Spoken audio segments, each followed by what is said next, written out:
What's up, everyone, and welcome back to Brian Sports Hub. If you're new here, my name is Brian. I'm the host of this podcast. And this last week has been very entertaining. We've had a lot of breaking news, a lot of sports news. And in this episode, I'm going to sit here, I'm going to break down some of the top headlines from this week. But before I get into it, let me send you the intro, and I'll meet you right after to dive into the latest news in the sports world.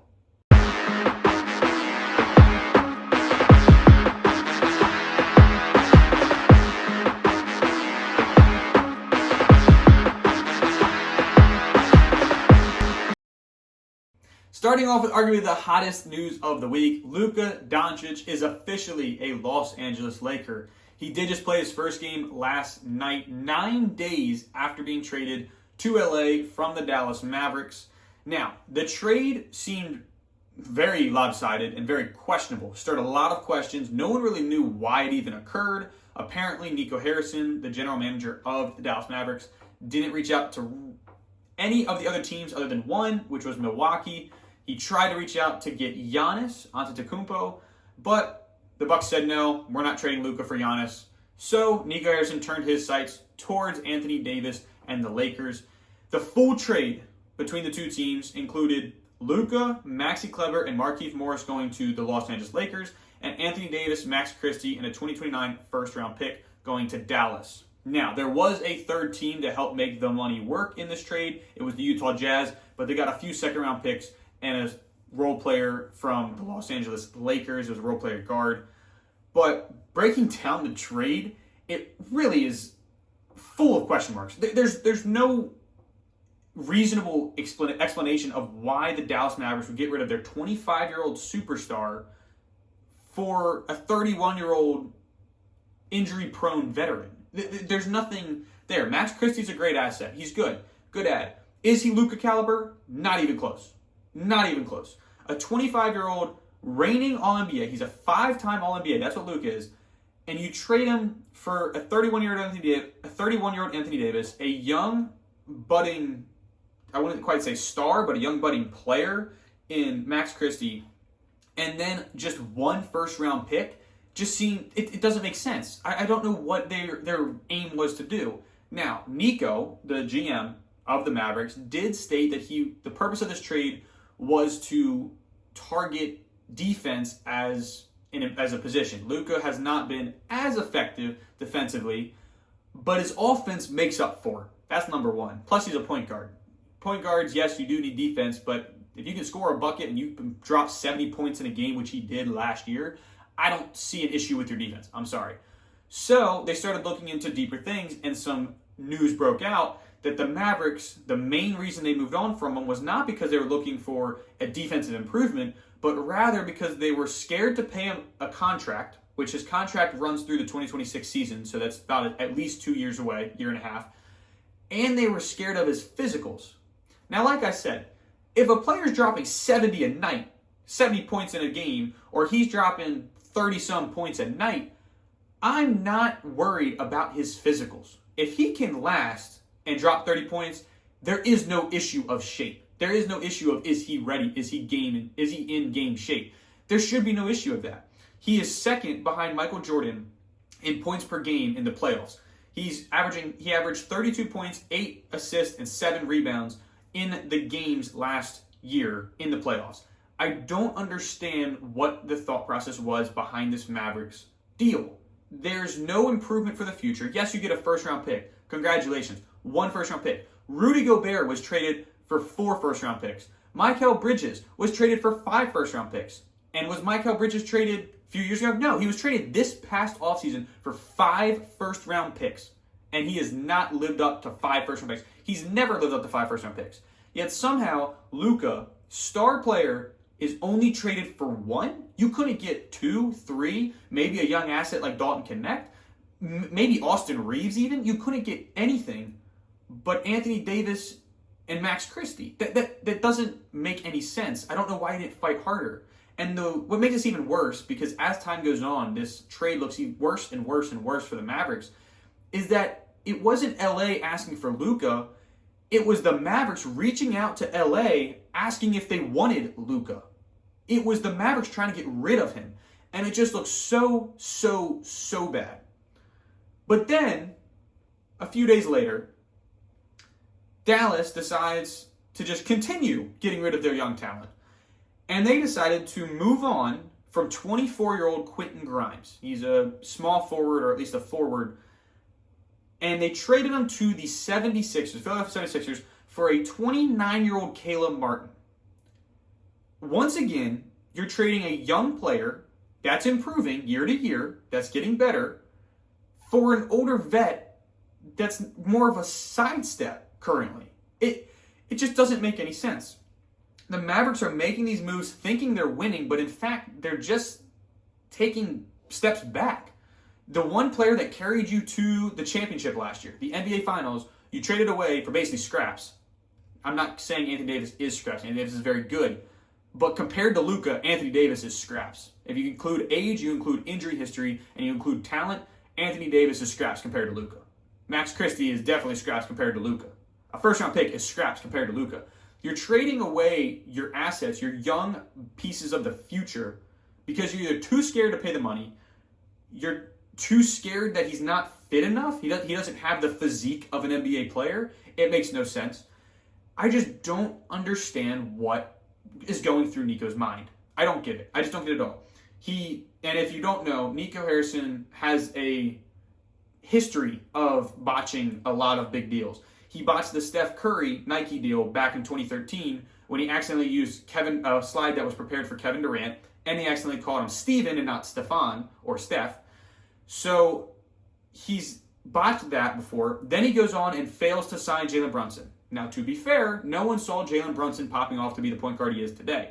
But he still botched signing him for a 4-year, $55 million. He gave that up to just let him go to the New York Knicks and go pretty much lead now a contending team for the championship. And now he's traded away his star 25-year-old. I just don't understand the process. I don't even think Nico's on the hot seat, sadly. It just doesn't make any sense. However, there was a second team and a third team, but the Utah Jazz just kind of were there to help compensate and make the money work. But the second biggest team affected by this was the Lakers. I love the move. I'm very interested to see what they'll do for the big man position. Now, there was a trade in place before the deadline. Now, the deadline was February 4th at 3 p.m. That was last Thursday. Before the deadline, they did have a trade in place to gain 23-year-old star, or at least budding star, rising star, Mark Williams, the center, out of the Charlotte Hornets. But over the weekend on Sunday, the trade was rescinded due to the Lakers not being happy with Mark Williams' physical. Now, over the last 3 seasons, Mark Williams has missed over 60% of his games with the Charlotte Hornets. But in the games that he's been active and the 40% that he has played, he's looked very good. However, after doing the physicals with the trade, Lakers decided to say, no, we rescind our trade. We'd rather take back our assets that we traded, and you guys can keep Mark Williams. Now, last I heard, which there has been no updates as of today, on Tuesday, February 11th, the Charlotte Hornets are looking to try and challenge that rescinding, if that is a word, trying to challenge that rescinding in order to still send Mark Williams to the Lakers, because what they would be getting back is Cam Reddish, Dalton Knecht, who's a very young, promising rookie, 2030 pick swap, and a 2031 first-round pick. So they're trying to challenge the trade so that they can get some assets of themselves, or for themselves as well. But if I do hear updates, I will update you in the next video, or whatever video seems relevant to whenever this update occurs. But as of now, that trade was rescinded, was essentially canceled.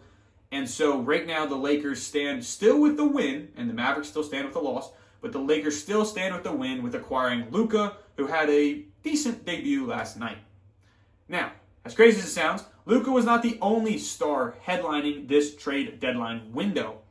The next biggest name, at least arguably the next biggest name for me, was De'Aaron Fox being traded from the Kings to the Spurs. Now, this was another 3-team trade. This one involved San Antonio Spurs, Chicago Bulls, and the Sacramento Kings. San Antonio walked out with De'Aaron Fox and Jordan McLaughlin. The Kings walked out with Zach LaVine, Sidi Kisoku, 3 first-round picks and 3 second-round picks. And then the Chicago Bulls got Zach Collins, Trey Jones, Kevin Huerter, and a 2025 first-round pick. Now, I think what was kind of crazy is that all of these were kind of big names. Like Zach LaVine in this trade went to the Kings, so now he goes and gets paired up with Domantas Sabonis and DeMar DeRozan. De'Aaron Fox moves over to the Spurs, and then the Chicago gets a few assets and veterans to kind of pair with their group right now as they're still in a rebuilding process. Out of all this, I would say, again, this is kind of a shock. De'Aaron Fox is a 27-year-old. There was a little bit of tension brewing in the Kings organization for Fox to get traded out. But at least according to Fox or his fiance, there was no trade actually requested. However, all the players and everything believe that was requested is a really gray area of, there was obviously some type of tension building up in that locker room, and the solution was to remove De'Aaron Fox, not because of him, but just because of the news surrounding him. So he gets traded to the San Antonio Spurs, and I have to be honest, this might be one of my favorite trades of the deadline, if not definitely my favorite trade. You send San Antonio, the San Antonio Spurs did not have to give up any of their young assets. They had no young assets. Sidi Kosoko was probably their one young asset that they had to give up. And honestly, he's a great player, but for San Antonio, it's not a big loss. You still kept Stephon Castle, Devin Vassell, Jeremy Sochan. You kept all your young assets, and you kept Chris Paul, a great mentor. And now you pair that group of surrounding cast and Wembanyama, and you add in De'Aaron Fox. That is a great recipe and a great front office decision that will help them severely in the future. It'll help them greatly in the future. And I can't wait to see, because I do think that with De'Aaron Fox, they can make a late playoff push. It's going to be tough, especially being in the West, but I think they can make a push into possibly that 10th or 9th seed with that group of cast. And if not, you have the next 4 or 5 years with De'Aaron Fox, because he's just 27. You have Wemby and you have Stephon Castle, who are both in their early 20s. You have a good young core that you can build and contend with for the upcoming future for the next 4 or 5 years, possibly even more, because at that time, De'Aaron would be the oldest and he'd be at 31.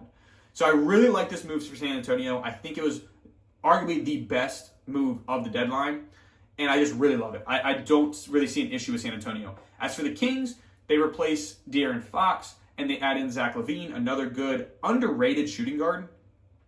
He just hasn't really gotten the love he's had ever since his injury-riddled years in prior years.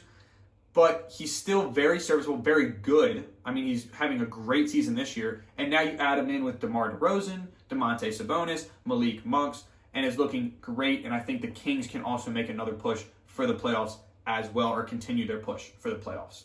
The Bulls, they're just rebuilding. I mean, it's just find any asset you can get. You still kept Josh Giddey. You kept Kobe White. You were able to keep some of your young pieces. Vukovic, you were able to keep.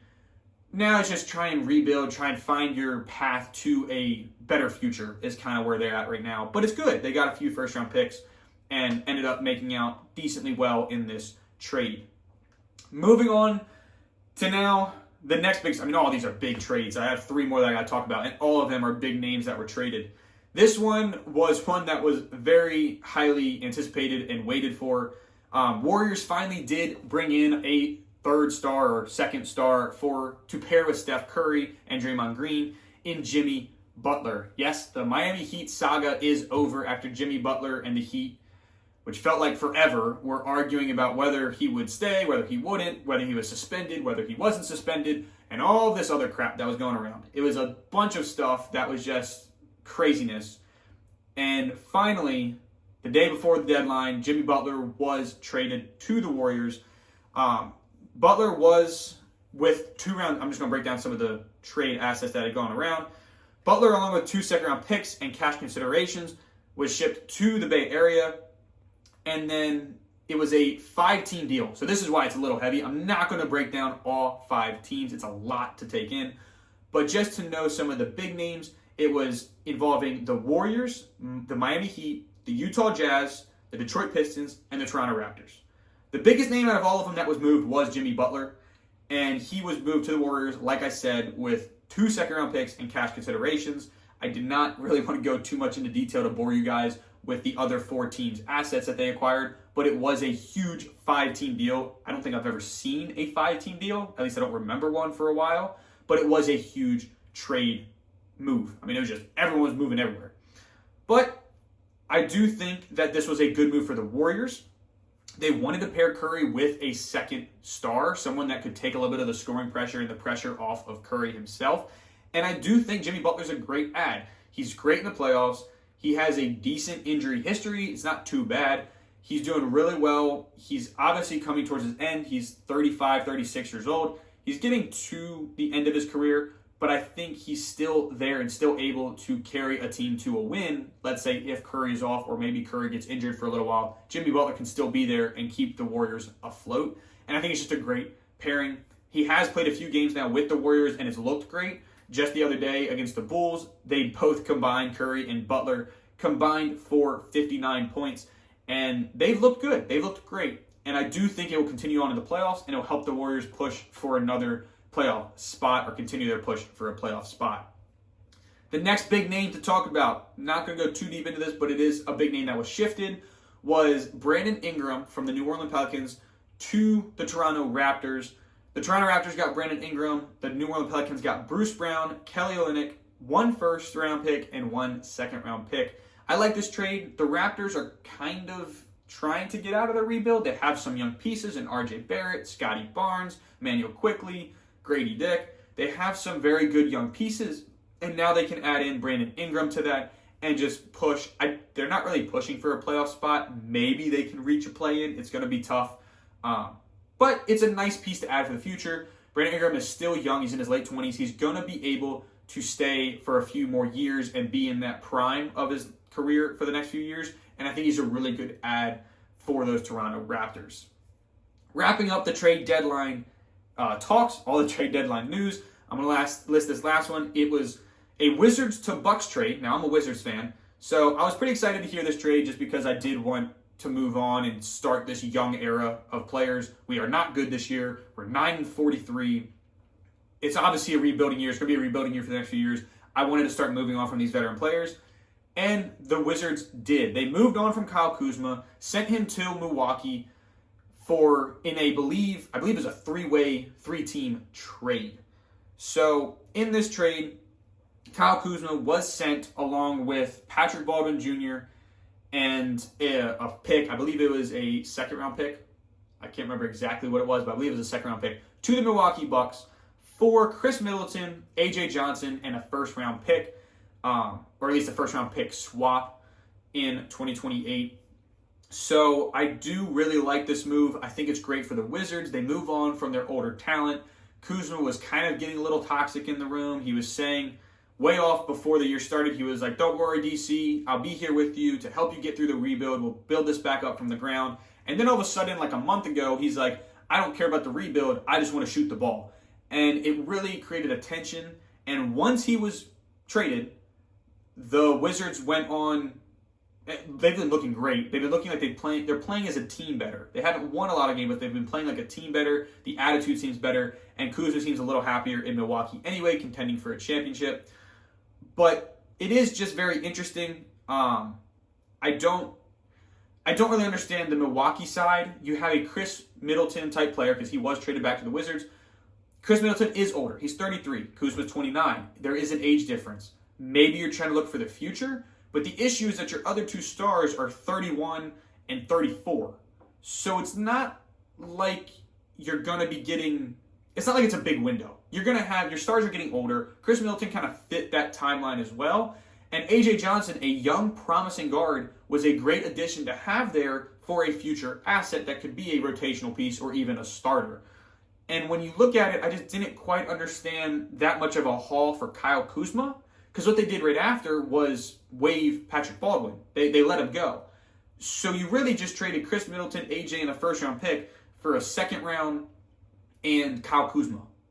And I don't really see Kyle Kuzma being that second star on your team. Can he be the third? Absolutely. But in 2-3 years, if Giannis were to re-sign and Dame, let's say Dame retires, is Kuzma going to be a great second star? In my opinion, I just don't think he can be, at least consistently. And for that reason, I just don't understand it. I think it helps him this year. You have that third star in Kuzma who can drop 20, 30 points in a game. But it will be interesting to see how they play out, how they work well together, especially considering Chris Middleton was a big, big factor in why the Bucks won the 2021 championship. He did help carry that load when Giannis was hurt. And he really kind of turned into a Michael Jordan during that playoff season. And I don't think it's talked about enough, especially because Giannis then returned in the finals and then went on to win the MVP, which was rightfully so. But I do think it was a kind of like a, goodbye, tough love, we'll send you over to the Wizards, hopefully we'll see you again type of thing. Maybe we retire your jersey. But for a guy that's put in that much work for your organization like Chris Middleton, I didn't like the goodbye, and I didn't like the trade assets you got back. Washington has a lot of young players. You probably could have gotten someone from their G League, maybe a first-round pick, maybe a first-round pick swap. It would have been tough because Washington's looking to add for their future, but still, just Kyle Kuzma, after they released Patrick Baldwin, I just didn't really like it. But that there does wrap up the NBA trade deadline. A lot of big names had switched around. There were a lot more that were talked about, but I didn't want to bore you guys too much with that because it is a lot of in-depth and a lot of rotational pieces, as well as a lot of stars. One of the other big names was from the Wizards as well, and Jonas Valanciunas, who joins the Sacramento Kings too. So, like I said, there were a lot of trades going on. Probably one of the busiest deadlines I've seen so far. However, the deadline, although it ended on Thursday at 3 p.m., wasn't the end of the sports news that day, as the NFL Honors was that night at, I believe it started 9 o'clock? 8 o'clock. I believe it was 8 o'clock at night it started. It was 9 o'clock. It was 9 to 11. It started at 9 o'clock, ended at 11 on that Thursday night. So we had roughly a 6-hour gap to kind of collect our thoughts, reflect on the trade deadline, and then go straight into one of the most controversial NFL honors as far as who won awards and who didn't, especially MVP, which is really fun. So getting into those NFL awards, getting into who won what. For Defensive Rookie of the Year, it was Jared Verse, the Los Angeles Rams defensive end out of Florida State. He was very good this year, had a phenomenal year as a defensive player. You could argue that his teammate Braden Fisk should have gotten it, as he had gotten more sacks. Jared Verse had got 4.5. Braden Fisk had gotten 8.5. But either way, Jared Verse did deserve it. He was a force on that Rams defense that really helped them get to the NFC divisional round. He was a very key factor in there, and I don't disagree with it at all. I had Jared Verse winning anyway. But nonetheless, he won Defensive Rookie of the Year. He was able to take home that honor on Thursday. Then, on the flip side of the ball, Offensive Rookie of the Year, kind of a no-brainer. Jaden Daniels. Jaden Daniels did win it for the Commanders. Now, all of these awards, nothing about playoffs, at least in playoffs, matters for these awards. Making it to playoffs, as in Jaden Daniels kind of helped the Washington Commanders get to the playoffs, that will be taken into account in these awards. But all these awards are voted on after Week 17, so before the playoffs start. Now, for Offensive Rookie, Jaden Daniels did win. There was some argument that Brock Bowers could have gotten it. He set a bunch of records this year and actually looked phenomenal on a very bad Raiders team. But at the same time, the argument against that is, was he good because he was good, or was he good because there was no one else to throw to on the Raiders team, as Devontae Adams, their leading target, was traded halfway through the season and was hurt for most of the year. But nonetheless, Jaden Daniels won it. I had Jaden Daniels winning it anyway. I thought it was the right call to have. Very good pick. Pretty much almost every single person had Jaden Daniels winning that. The only other runner, I believe the runner-up was Bo Nix. He was a very good year. Had a few more yards, had a few more touchdowns than Jaden Daniels. But if you include Jaden Daniels' rushing ability and his dual threat ability, he was doing it. Plus the storyline, you're taking the second worst team in the NFL to the playoffs, giving them another berth to the playoffs they haven't had in 4 years. It was an extremely good season for the young QB. I can't wait to actually see how he does next year. Another year under his belt. I'm excited to watch. But right now, he's able to bask in the glory of being Offensive Rookie of the Year this season. Now, moving on to a little bit of a surprise. And I don't think it's a surprise as in he didn't deserve it. More of a surprise because he had such a quiet season. And it was the Defensive Player of the Year. Now, Defensive Player of the Year, a lot of edges. Myles Garrett, who is the reigning Defensive Player of the Year. TJ Watt, Micah Parsons, didn't have great years. So this Defensive Player of the Year was kind of up for grabs. There wasn't a lot of names that were being flown around like, absolutely this guy's making it. Similar to the Defensive Rookie of the Year and Offensive Rookie of the Year. So when Defensive Player of the Year was announced, I was pretty shocked. I was excited, but I was shocked. The winner of it was Patrick Surtain, the second out of Denver. He is the cornerback for Denver. And honestly, I didn't realize he had that good of a season until I looked it up. If you look through all of his weeks, there's only 1 week he did not play. It was week 7. He was out Week 6, he was injured for part of the game. So his stats, there's a little like asterisk by the stat because he played for part of the game and it did record, but it wasn't a full game because he did get injured. When you look at all 17 games that he played, or 16 and a half, or 15 and a half, in this case, the most yards he put up, or gave up, was 45 yards. Now, 45 yards is like, okay, cool, you gave up 45 yards.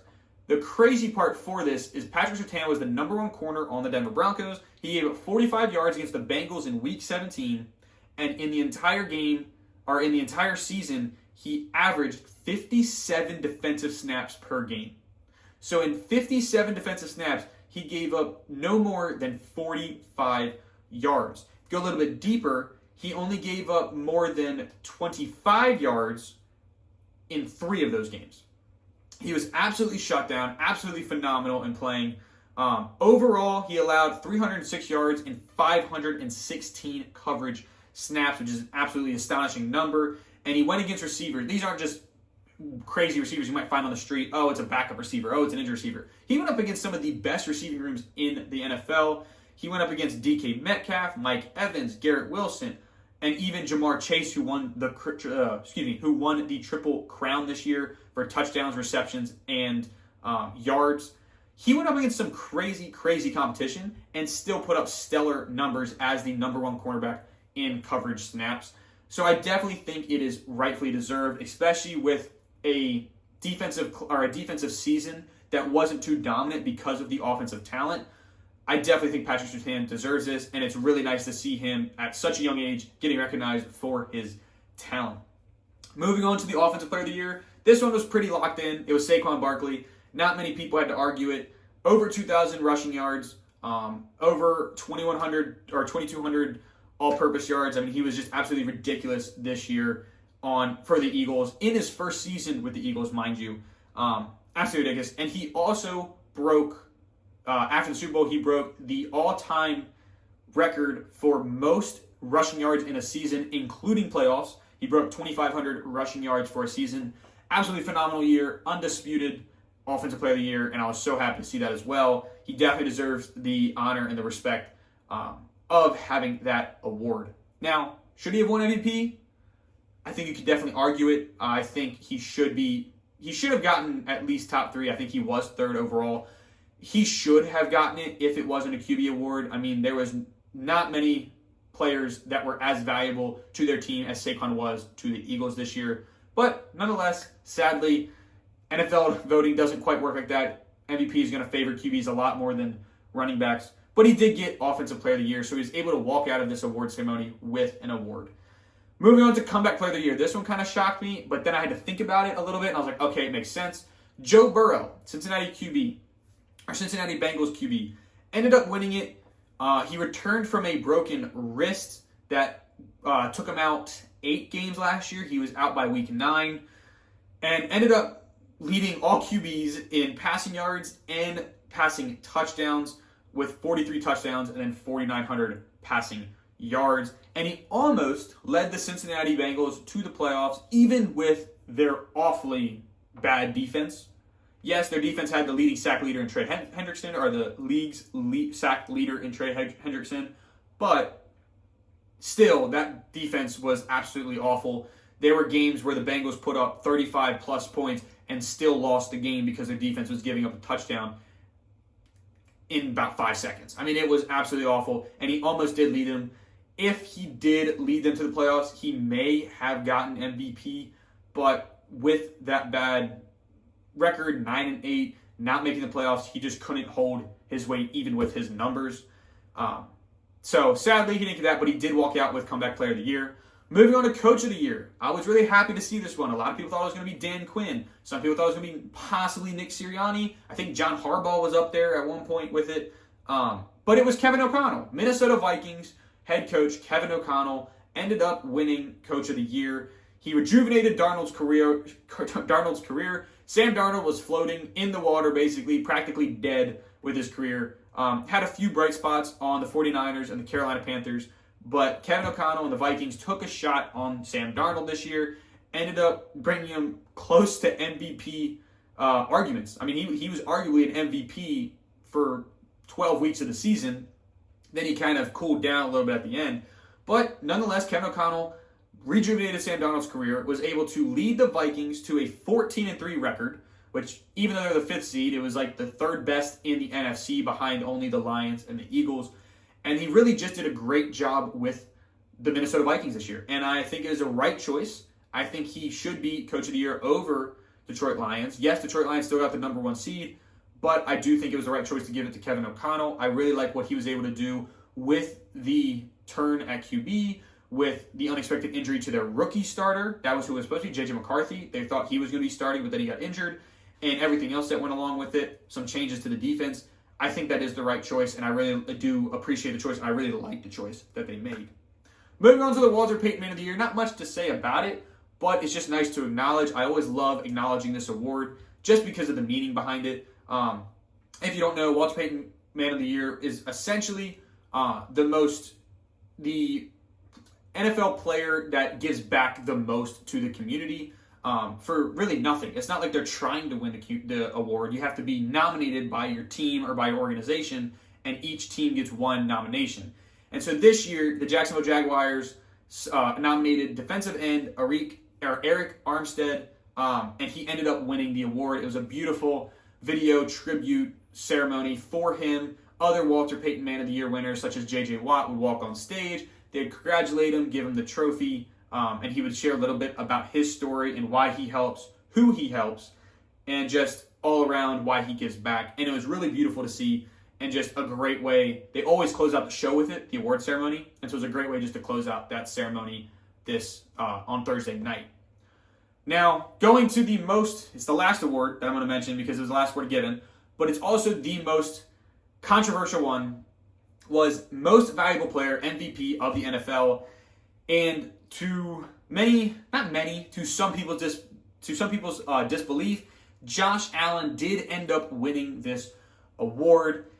Now, I myself thought it should have been Lamar Jackson. That was my take. I get the fact that you might look at the Bills and be like, oh, Josh Allen had less talent. He got him in the playoffs, 2nd overall seed. He should have won it. I understand Josh Allen was MVP worthy. He's an MVP worthy player. But I don't believe that this year, with the way Lamar Jackson played, with the stats he put up, with everything he did, I just don't think that he should have won MVP. I don't think Josh Allen should have won MVP. It should have went to either Lamar or Saquon. One of those two should have won it. If it wasn't a QB award, I think it should have leaned more towards Saquon, because Saquon would have broken the record for most rush yards if he didn't sit out week 17. And on top of that, he also led his team to the playoffs just as strongly as Lamar or Josh Allen. However, it is QB heavy centric. So first place was Josh Allen, second place was Lamar Jackson. And I just don't understand what the knock on Lamar Jackson was. I get it. He has Derrick Henry. But it's not like we haven't seen Lamar do this before with lesser talent. We've seen him put up numbers and give running back numbers with the likes of Gus Edwards, Le'Veon Bell, Devontae Freeman, J.K. Dobbins, Mark Ingram. We've seen him with Latavius Murray, Kenyon Drake, Tyson Williams. All of them have put up better numbers than their career averages with Lamar Jackson in that backfield. So I don't think it's right to criticize him for having a good running back who has a heavy weight to his name, Derrick Henry. Defensive coordinator here is Derrick Henry. He's going to load up the box.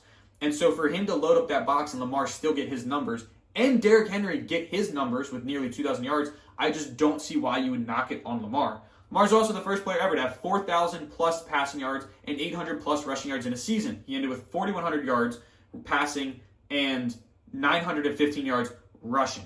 He is absolutely dominant through the air and through the ground, led all QBs in rushing yards.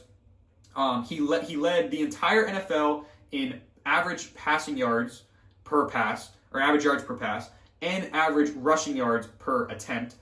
I mean, he was completely dominant. First player ever to have 40 plus touchdowns and 4 or less interceptions. The other QBs to throw for 40 plus touchdowns and 5 or fewer interceptions all won MVP. Tom Brady, Aaron Rodgers, all of them won MVP, but Lamar did not because he had big names on his roster.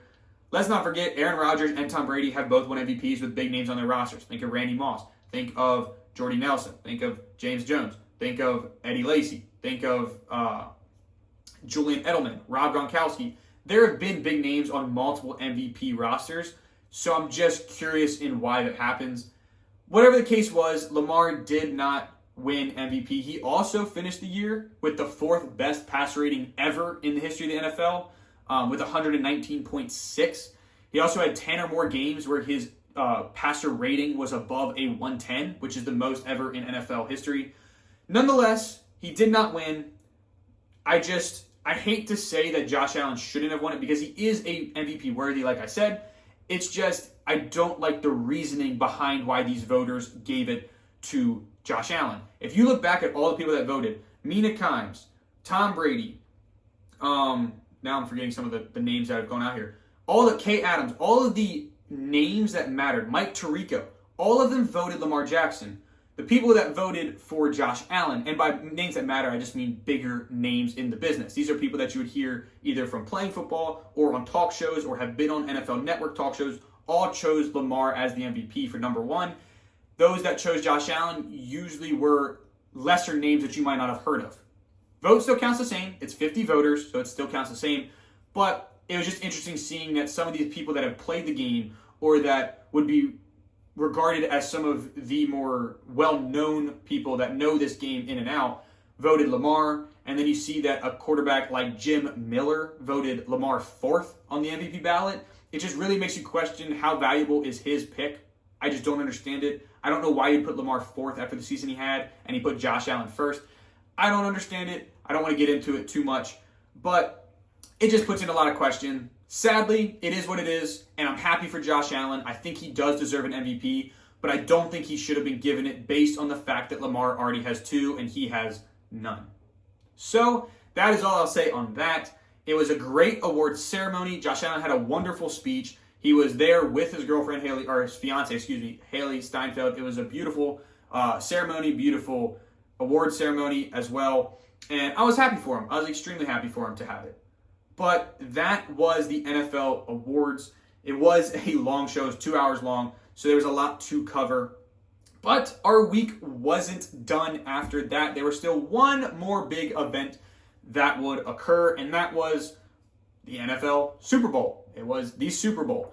So after all of these trade rumors from the NBA, and then NFL award controversies from the NFL, and then you get to cap off your week with a Super Bowl against the Philadelphia Eagles and the Kansas City Chiefs.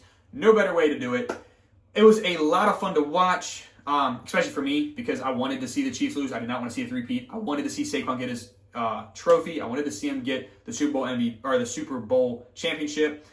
And he did. The Eagles did end up winning 42-22. They looked great, absolutely dominant in the first half. This score does not give enough credit to how good that Eagles defense was. The Eagles scored 24 points and shut out the Chiefs in the first half.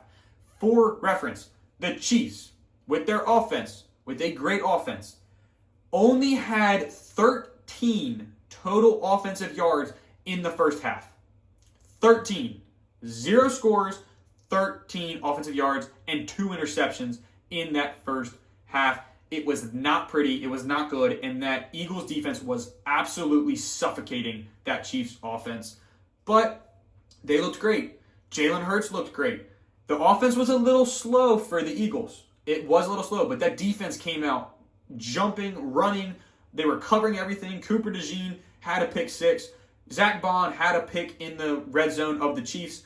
I mean, it was like they were everywhere and anywhere. It was like the Chiefs were playing 11 versus 22. The Eagles were everywhere, suffocating that Chiefs offense and ended up leading them to a win. It was beautiful. For me, as a Ravens fan, it was beautiful because it was beating the Chiefs.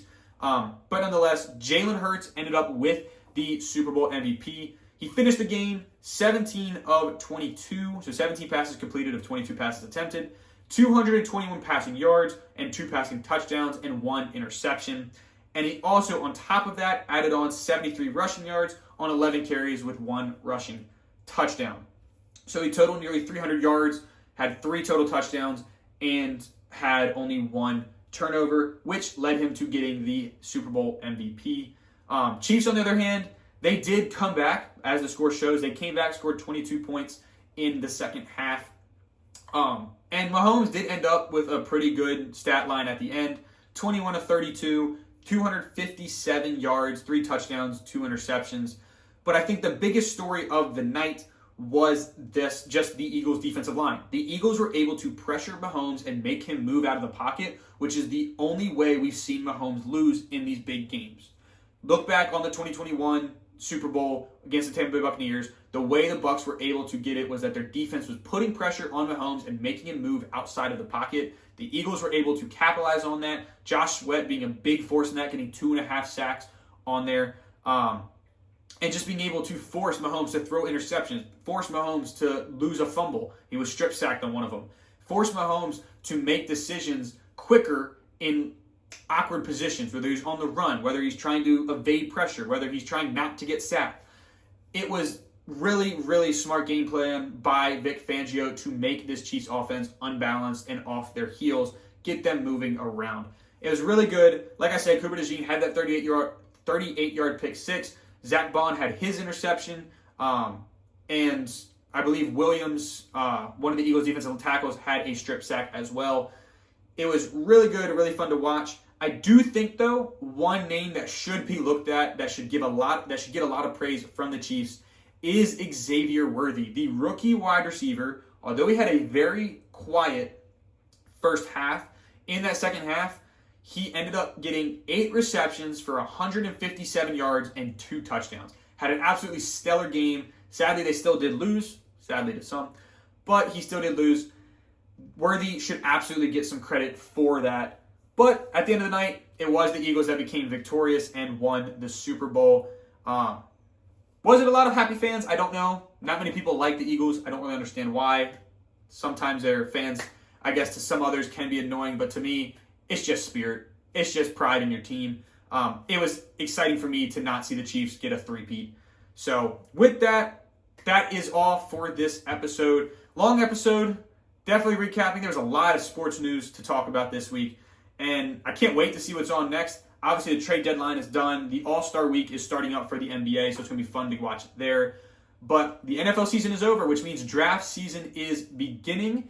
And very soon, MLS starts. Soccer. Get ready to watch some soccer there. Premier League is going on now. I believe Champions League is still going on as well. And then on top of that, MLB starts up, at least spring ball does, in about a month. So a lot of sports are coming on. You could call it the crossover season. That's what we call it here in Clemson. But a lot of fun things are happening right now. And it's just exciting. It's fun. It's fun to be alive as a sports fan. You have a lot of stuff to watch and entertain with. So with that, I want to say thank you guys for tuning in. If you stuck this far, like I said, it's been a long episode. But thank you so much for tuning in. That was the recap of sports news this past week. Catch you guys next time on Brian Sports Hub, your source for sports.